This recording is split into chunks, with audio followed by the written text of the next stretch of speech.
Centre for policy dialogue CPD বলছে, banking খাতকে সার্বিক অর্থনীতিতে কাজে না লাগিয়ে রাজনৈতিক ছত্রছায়ায় থাকা ব্যক্তিদের উন্নয়নে ব্যবহার করা হয়েছে। এই কারণে আর্থিক খাতের ক্ষতির সাথে অনেকগুলো ব্যাংক ক্লিনিক্যালি ডেথ হয়ে গেছেন। গবেষণা প্রতিষ্ঠানটি আরও বলছে, বাংলাদেশ ব্যাংকের গভর্নর ও ডেপুটি গভর্নরের নিয়োগও নিয়মের ব্যত্যয় ঘটিয়ে দেওয়া হয়েছিল। এই কারণে তারা স্বাধীনভাবে কাজ না করে ব্যক্তি ও গোষ্ঠীর স্বার্থে কাজ করেছে। ব্যাংকিং খাতের সংস্কারে দ্রুত সমন্বয়ে ব্যাংকিং কমিশনারের কথা বলছে সিপিডি। সোমবার সিপিডি কার্যালয়ে ব্যাংকিং খাতে সুশাসন ফিরিয়ে আনতে করণীয় শীর্ষক সংবাদ সম্মেলনে এসব কথা বলেছে সিপিডি। এই সময় প্রতিষ্ঠানের নির্বাহী পরিচালক ডক্টর ফাহমিদা খাতুন বলেন, ব্যাংকিং খাতের দুর্দশার জন্য দায়ীদের বিচার নিশ্চিত করতে হবে।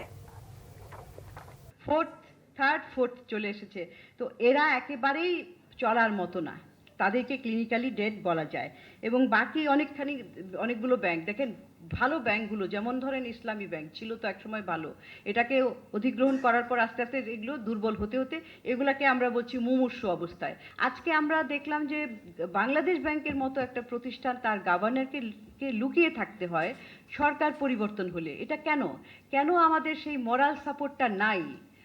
হ্যাঁ, যদি একজন কর্মকর্তা সৎ হন, সে যেই সরকারি আসুক না কেন, সে তার দায়িত্ব যদি যথাযথভাবে পালন করে থাকে, তাহলে তো কোনো ধরনের ভয় থাকার কথা না।